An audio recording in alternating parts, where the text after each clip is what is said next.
And 60% of the public think it was the right decision to have a lockdown for everyone during the pandemic. Just 15% said it was wrong to do so. Half of you want the public inquiry into the handling of it completed immediately. This follows the leak, of course, of those WhatsApp messages from the former Health Secretary, Matt Hancock. The Telegraph's got hold of those. Following King Charles's meeting with EU Commission President Ursula von der Leyen, only 8% of you thought it shouldn't have happened. The Conservative Party seeing their highest polling support this side of Christmas. They're up 4 points at 24%. However, there is still a huge gap to Labour, while the Lib Dems, Greens and Reform Party are all below 10%. And in a somewhat shocking but unsurprising statistic, 2 in 5 people don't know which party they'd prefer to manage Brexit. OK, let's break some of that down then with the journalist and author Julie Cook, who's here. Good morning to you. Can we kick off first and foremost with, away from the poll actually slightly, but Sue Gray being appointed Keir Starmer's Chief of Staff? Yeah, I mean, it's the big story, isn't it? I mean, it's quite... I don't know, let's go back. She was appointed to investigate partygate, wasn't she, by Boris Johnson. She was a very respected civil servant. Everyone said she was the best person for the job, and she did the partygate investigation. But now she's been rewarded with a very high Chief of Staff job in the Labour Party.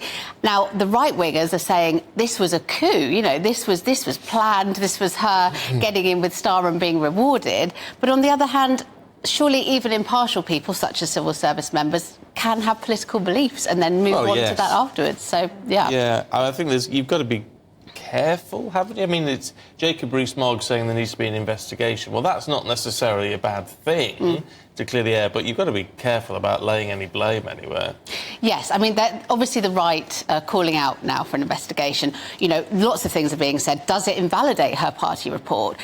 Does it mean that she'll have been privy to information about the Conservative Party, which now Labour can be given? You know, all of this is...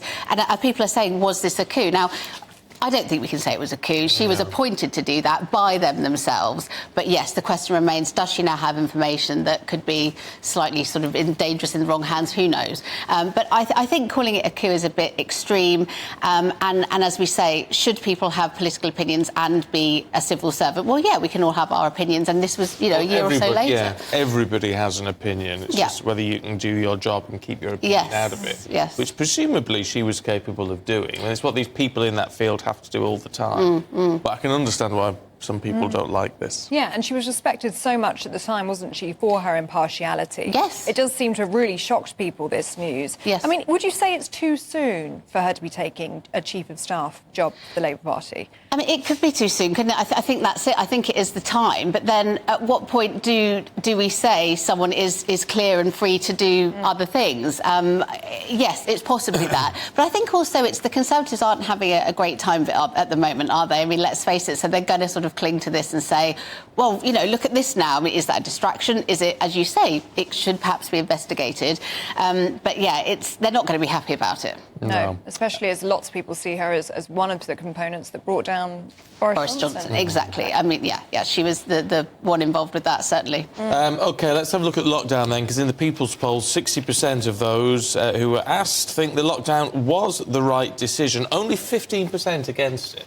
I was surprised by this. I don't know if you were. No, not at all. I was a little bit surprised. The reason being that a lot of people who I've spoken to, certainly in my job as a journalist, are now saying, oh, it was an awful thing, we lost our jobs, we lost this, the children's education was shut down, all of that. I think nearer the time people were saying, yes, it was a good thing, but I'm hearing more and more people now saying, actually, it angered me. So I was a little bit surprised that it was 60%, although 25% still don't know and 15% was the wrong decision. So I think it depends. As you get further away from lockdown, I think people's opinions are changing, perhaps in hindsight. But isn't that interesting? Because is it the sort of case of thinking, well, you forget that it was actually there to save lives. Now, nobody knew just how bad or how awful this was going to be at the time. Yeah.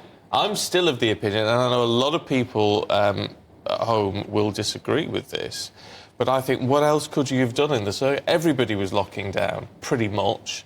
Yeah. And certainly, you look at the situation that was going on in northern Italy at the time, where it was horrific, actually, if you remember those reports then, and people were just saying, we've got to act now, otherwise we're going to end up like that. Yeah, as you say, at the time, we were seeing the reports, it was coming across Europe, wasn't it? And Italy was the one we were looking at, and it was horrendous. And, of course, we had to react. I think, as these WhatsApp messages are now coming out, I know that's something else, the sort of Hancock situation, people are now, I suppose, going to say different things. I mean, you know, who knew what they would have done in that situation? You know, not everybody had the facts. It was about liberty versus people dying. Who knows how we'd react in that situation? You know. And as you say, I mean, the lockdown files will continue to come out, these WhatsApp messages from Matt Hancock. It's on the front of the Daily Telegraph this morning. And it does kind of tie into this, which is in the People's Poll, this public inquiry into the handling of the COVID pandemic. 50% want that to be done immediately. Yeah, 50% want an immediate inquiry, which is sort of happening now. What's interesting is I've been reading some papers this morning saying that race should be at the core of this inquiry because black and ethnic minority people were far more likely to die of COVID. So in this inquiry, we need to look at lots of other elements other than just was lockdown the right thing to do, but other things such as the race factor. It's interesting. But is that to do with... You see, it's interesting because people react differently. I know because I do a lot of work within the type 1 community, type 1 diabetes area, and we're with a lot of the scientists there. And even stuff like insulin works differently in different communities. Yes. And so you wonder, is that a genetic thing? Is it to do with genes? Is it to do with inequality? Is it to do with people being reluctant to take the vaccine? Yeah.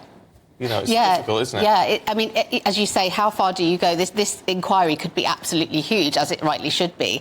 But I don't think it is just a case of how did we handle it. There's so many other elements to that inquiry, and I think it will be quite a long-winded one.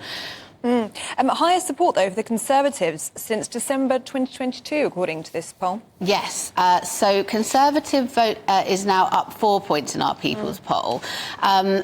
I mean, yeah, it's up, but they're still lagging a bit, aren't they? I mean, it's not a massive jump. I think it's finally they're not flat. I mean, for weeks and weeks and weeks with the poll here, it's been flat, hasn't it? So I think they're moving in the right direction at least, which I think could be thanks to perhaps the recent Northern Ireland Protocol success, or you know, perhaps I don't know. Especially now that we've got this thing with Stu Gray, who knows how that's going to go for them?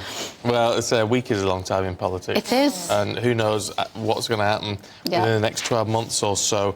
Julie, really good to see you. Yeah, thank you very much indeed. Thank you very much.